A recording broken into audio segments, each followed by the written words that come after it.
Witamy Was bardzo serdecznie w następnym filmie na kanale Onki w Podróży. Dzisiaj w końcu ruszyliśmy w naszą podróż. Kolejny raz jedziemy do Chorwacji. Oczywiście nie mogło odbyć się bez przygód. W dniu wczorajszym ściągnęliśmy aktualizację do naszej dedykowanej nawigacji. No i w dniu dzisiejszym okazało się, że nawigacja nie działa. Pokazuje nas w szczerym polu, nie widzi, gdzie jesteśmy, nie widzi dróg, które są, więc nawigacja poszła w odstawkę. Wróciliśmy do starych map Google, no i liczymy na to, że damy radę dojechać na tych mapach. A gdzie dzisiaj jedziemy? Dzisiaj plan na dzisiaj jest dojechać na kemping w miejscowości Graz. Czyli mamy zaliczyć, przejechać przez Czechy i większość Austrii. I niedaleko już granicy ze Słowenią będziemy mieli kemping, nocleg. I tak będzie wyglądać dzisiejsza nasza droga. A teraz parę wstawek z drogi, jaką jedziemy. Jest to droga S3. Minęliśmy już tunele. Niestety z uwagi na problemy z nawigacją nie daliśmy rady nagrać tych tuneli. Zmierzamy się do Lubawki. Za chwilę granica państwa. No i dalej będziecie widzieć przebitki z naszej trasy. Spróbujemy Wam też przybliżyć, jak kupowaliśmy winety, na jakich stronach. Strony oczywiście spróbujemy umieścić pod filmem. Są to strony, które zaciągnęliśmy, nie zaciągnęliśmy, ale skorzystaliśmy i znaleźliśmy na stronach Ministerstwa Spraw Zagranicznych, więc są to oficjalne strony poszczególnych krajów, gdzie można kupić winety.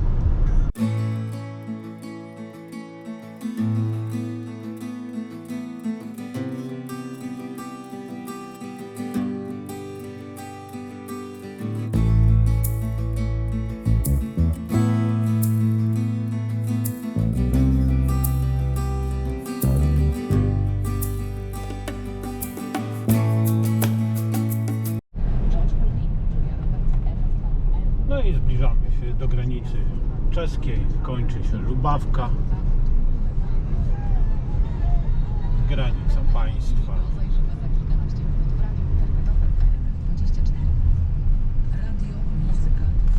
I jesteśmy w Czechach.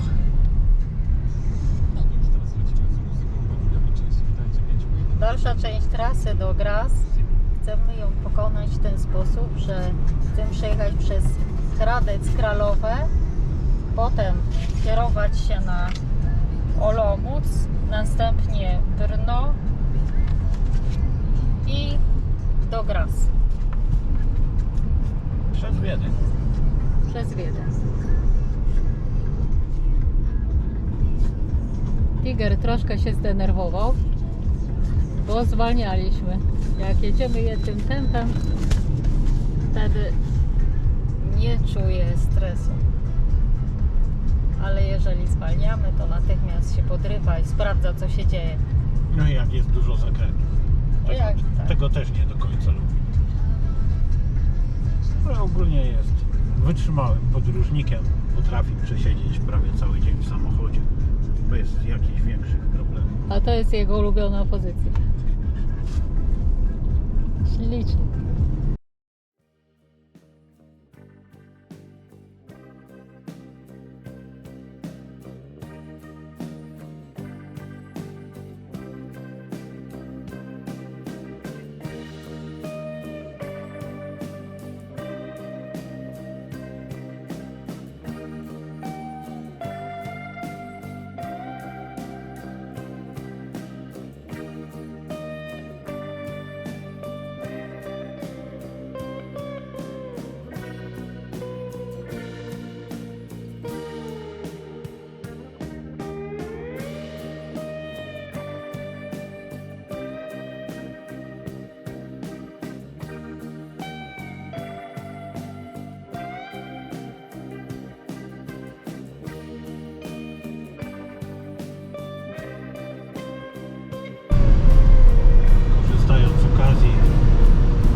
droższa. No, to jest na nasze wychodzi tam parę złotych, no, ale jest możliwość wtedy, no, jeżeli się zmienią plany wakacyjne, nie dopłacać, nie kupować na jeden dzień następnej winiety, bo w sumie 2 dni w jedną, w drugą stronę wychodzi prawie tyle samo co wineta miesięczna, więc raczej jeżeli już proponowałbym zakup winety miesięcznej, jak się zmienią plany wakacyjne, zawsze możemy wcześniej sobie wrócić, później wrócić, ale nie musimy zmieniać, dokupować winety kolejnej. Także tutaj pod tym kątem lepsza jest wineta miesięczna. Na Słowenię też wineta miesięczna wychodzi chyba taniej i tak jest najlepiej. Austrię my kupiliśmy dwie winety po 10 dni. W sumie na nasz wyjazd one się zazębiają, także tutaj nie mamy najmniejszego problemu pod tym kątem, jeżeli byśmy mieli wcześniej wracać czy coś. No, jest taka możliwość, nie trzeba kupować kolejnych winet. Także tutaj należy pomyśleć troszeczkę wcześniej o tym. Myślę, że zdecydowanie Czechy warto kupić winetę na miesiąc. Bardziej się to opłaca, a w razie zmiany planów nie musimy nic więcej robić. Mamy po prostu ważną winetę i możemy sobie spokojnie jechać. I znowu następny plac budowy kolejnej drogi. Widać, że budują Czesi drogi szybkiego ruchu na potęgę, przynajmniej w tych okolicach, w których my w tej chwili jesteśmy. Właśnie minęliśmy stację paliw od 32 koron do nawet 40 koron. Oczywiście tak jak wszędzie w miejscowościach poza autostradami i drogami szybkiego ruchu cena jest nieco niższa, ale średnio to tak można powiedzieć około 35 koron za litr. Oczywiście benzyny. Zbliżamy się do granicy z Austrią w Miklowie. Stało nam jakieś 17-18 km.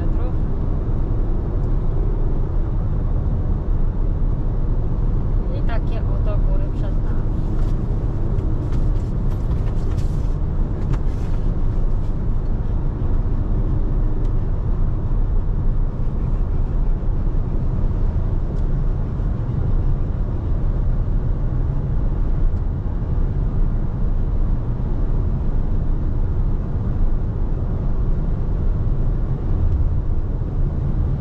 Krajobraz się zrobił wyjątkowo płaski.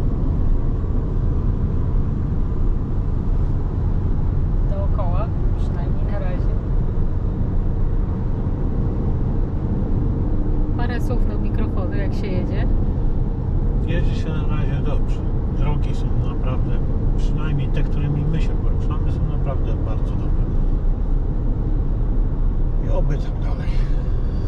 Ale to jak już dojeżdżamy prawie do granicy, to raczej gorzej nie będzie.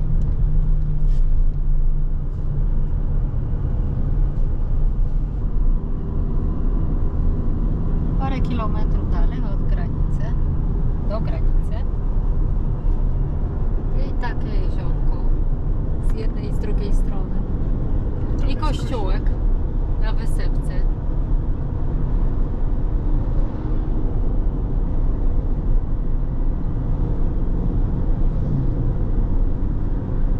No tam jest z tyłu kemping, z tego co pamiętam. Jeszcze chwilkę ten kościółek może uda się nam z bliska bardziej.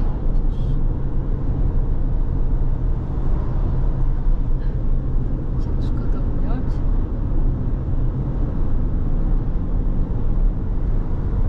Po drugiej stronie. Też pięknie. Gdzieś tam daleko na Cypru był kemping.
Jak ustalimy, co to za zamek, to wam napiszemy.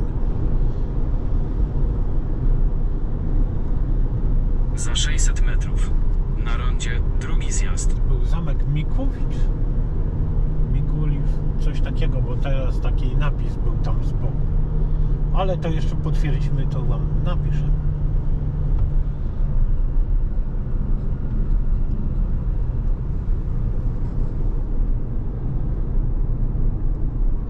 Tak.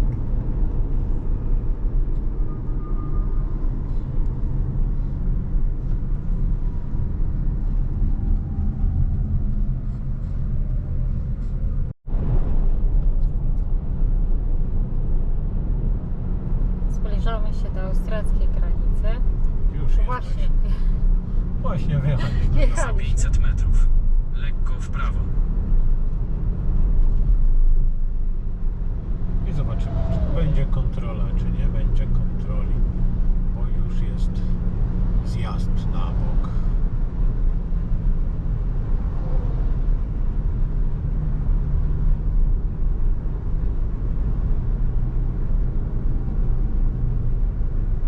Lekko w prawo.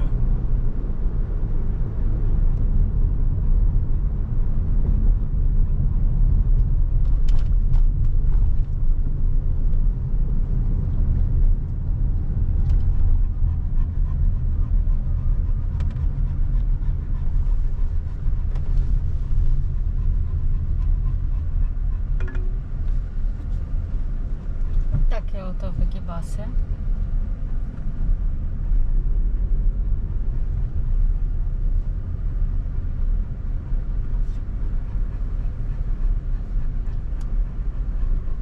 Nie wiem, czy tam nie ma jakichś tych...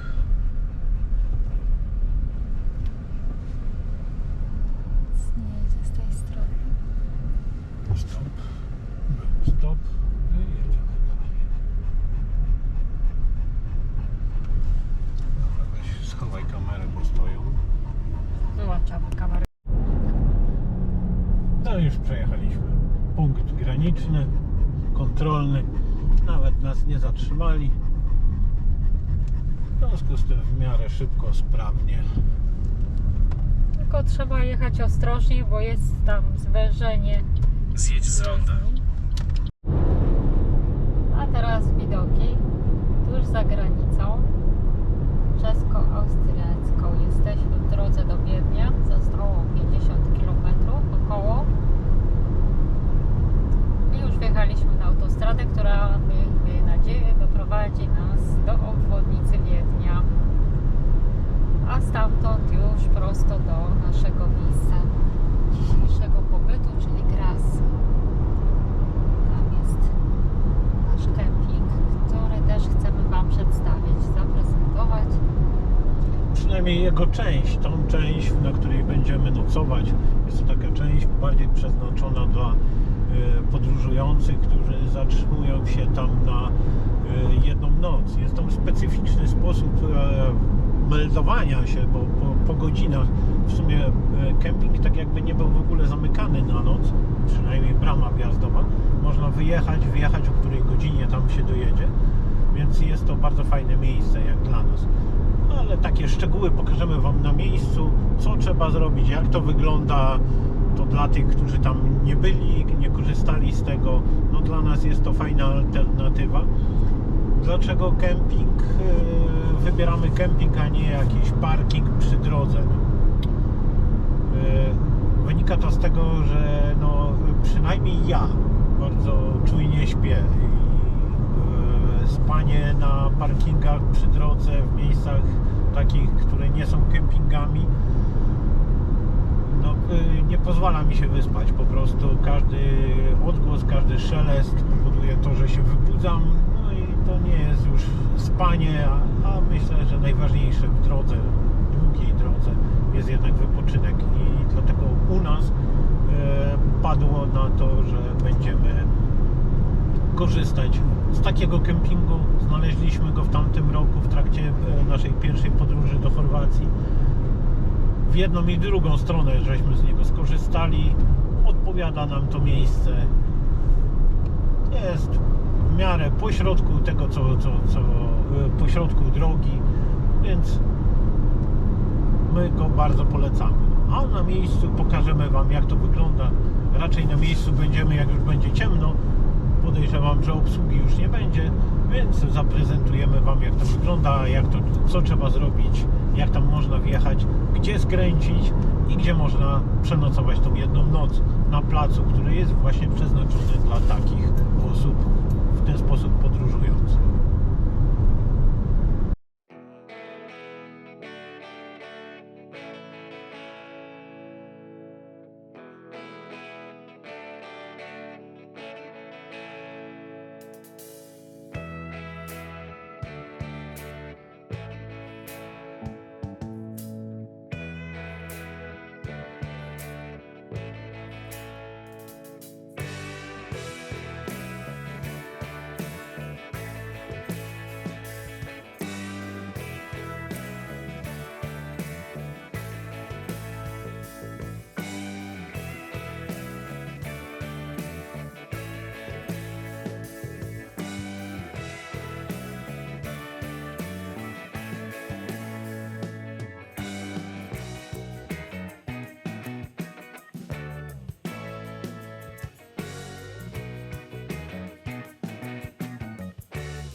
Skręć w lewo.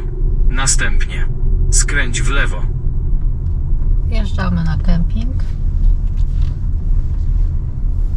Bramy otwarte. O, sąd. Dobra, idź, zabieraj. A teraz pokażę Wam jeszcze raz wjazd na kemping. Powoli idąc, żebyście widzieli, jak to faktycznie wygląda wieczorem. Przyjeżdżamy pod takim zadaszeniem. Brama otwarta. W tej chwili godzina prawie 23. Tu jest recepcja.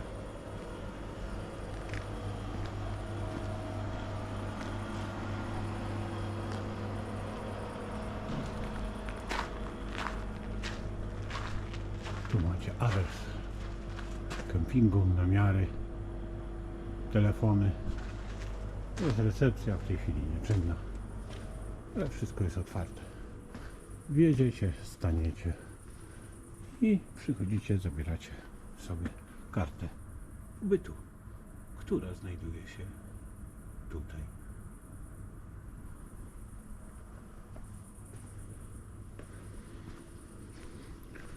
Następnie, tak jak dla nas, na jedną noc skręcamy w lewo.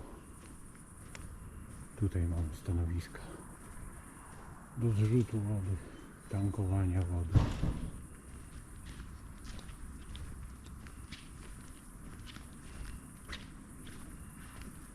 Jest ich kilka, także w miarę szybko się można tutaj obsłużyć. Tu mamy umywalnię. Na karcie tej pobytu, którą pobierzecie, jest kod do wejścia właśnie do do łazienek, tak zwanych toalet. Jeszcze raz pokażę Wam to jutro w dzień, inaczej będzie troszeczkę wyglądać. Tu mamy wybieg dla psiurów. Na końcu uliczki skręcamy znowu w lewo. No i witamy Was w następnym dniu.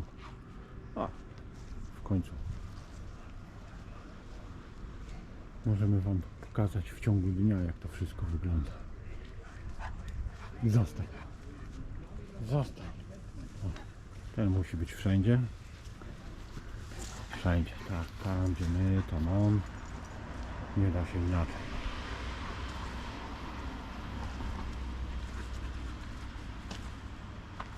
Już pustki są. Wczoraj wieczorem było więcej. Dzisiaj jest już prawie że pusto na placu. Ogólnie w tej chwili jest duży ruch. Wyjeżdżają samochody, znaczy dokładnie kampery. A tak wygląda okolica.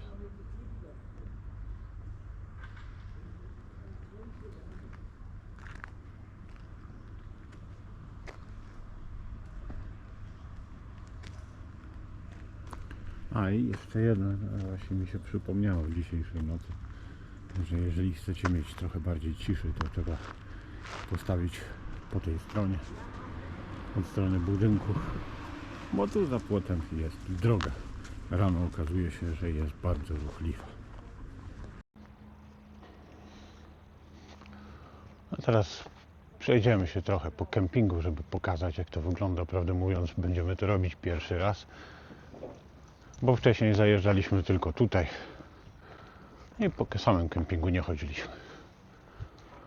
O, jeszcze raz Wam pokażę to, co wczoraj wieczorem. Tutaj punkty zrzutu dla kamperów. Jest przynajmniej 3-4 stanowiska. Tu wybieg dla psów.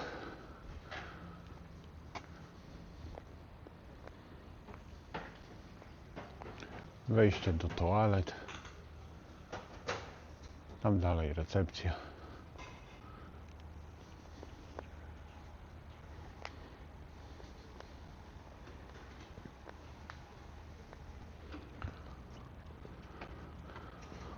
I z tego, co zauważyłem, jest to kemping, który przyjmuje tylko i wyłącznie kampery i przyczepy.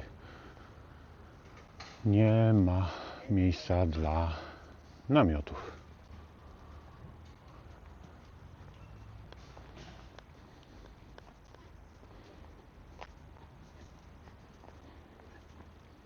Gdzie jesteście? Chodź tu, Burek. Iger coś na wołku. O, już wciągnął nosem.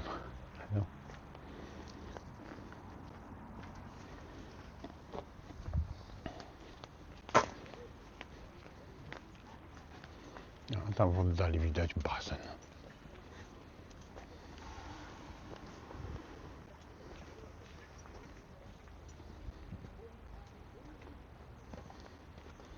No i tak właśnie tutaj wyglądają parcele, skrzynki. W skrzynkach, no niestety trzeba mieć przejściówkę na złącze europejskie. Nie na zwykłe, tak jak u nas, tylko złącze europejskie. Zejdźcie, bo kamper jedzie.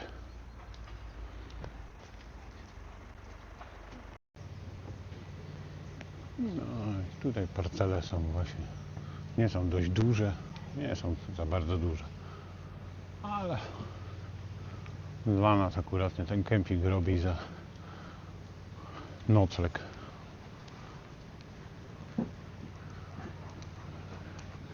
Coś, co jest na jedną noc. A tu obok kempingu taki basen mamy.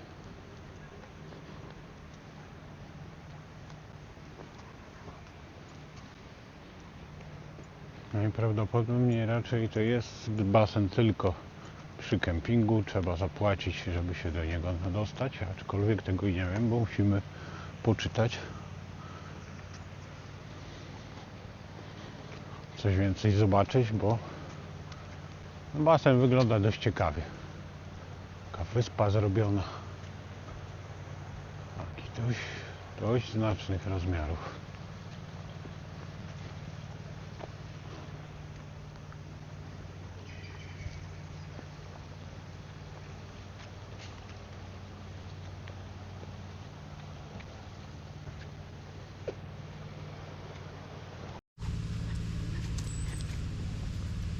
Więc prawdę mówiąc, dla nas ten kemping to jest na takiej zasadzie, że jest dobry na 1-2 noce, coś zobaczyć w okolicy, a raczej na dłuższy pobyt moim zdaniem się nie nadaje, ale kwestia gustu i tego, kto co potrzebuje.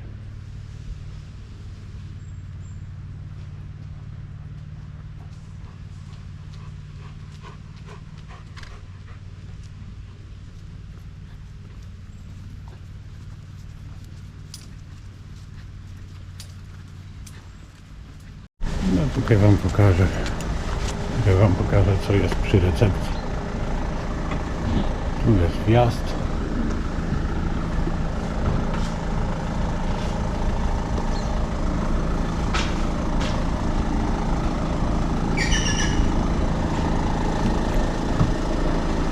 Tak wygląda serwis. Woda pitna, zrzut szarej wody. Wódze. Są 4 stanowiska dla kampera.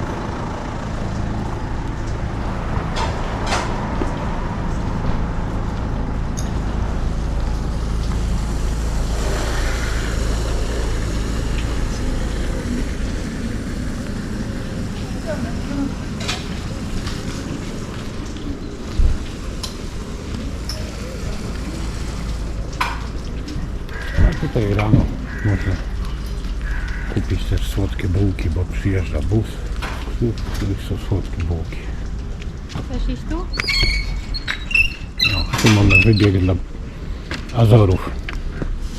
No idź.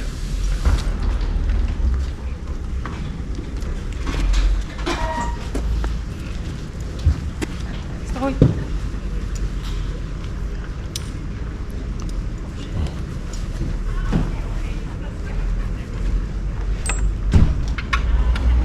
Tylko dla takich mniejszych Azorów, bo nasz Azor się tu nie wybiega.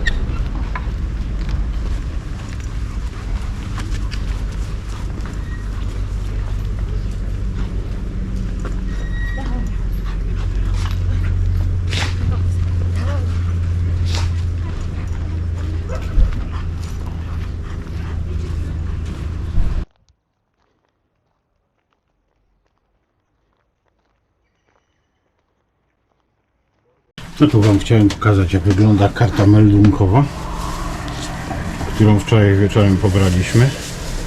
Dzisiaj ją wypełnimy.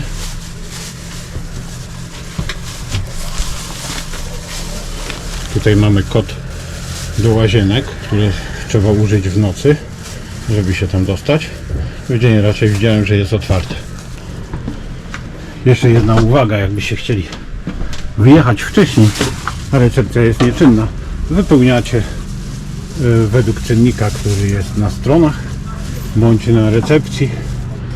Odliczacie pieniążki razem z tą kartą meldunkową. Wrzucacie do metalowej skrzyneczki, która jest na drzwiach recepcji i jedziecie dalej. Także nie musicie czekać, aż się pojawi ktoś z obsługi. A my już powoli się szykujemy i za chwilę będziemy jechać dalej. Dzisiaj nasz pierwszy kemping w Chorwacji, Klitwicki Holiday Resort. W razie czego tutaj z tyłu macie też podane ceny dokładnie, za co ile, za pobyt, za osoby, za późniejsze wymeldowanie, także wszystko jest tutaj opisane. Szczegółowe wyjaśnienie złożyła ta, która za każdym razem nas tu rozlicza, więc ona wie najlepiej, jak to się robi. Wyjeżdżamy z kempingu. Wyjechaliśmy z kempingu, a teraz jedziemy tutaj niedaleko. Przynajmniej w tamtym roku było tutaj bardzo w miarę tanie paliwo i chcemy z tego skorzystać, żeby tutaj zatankować, ale musimy się najpierw wydostać. Co, jak się okazuje, nie będzie takie proste. Nie będzie. Tylko światła się muszą zmienić.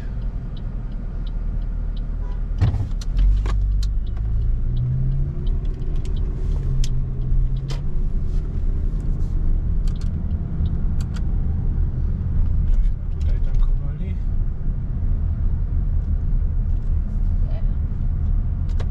Tak.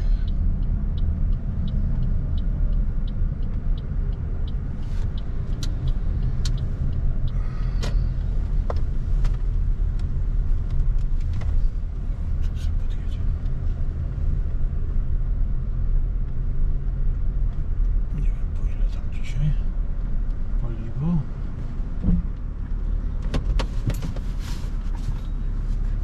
Super 9,5 euro 41. No to jesteśmy już na autostradzie. Teraz kierunek Chorwacja. Podsumowując pobyt w Graz, no nasz pobyt kosztował nas, w sumie naszą dwójkę,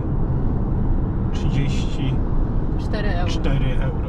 34 euro, co to jest pobyt za jedną dobę plus 2 osoby dorosłe, tak? Podłączenie do prądu.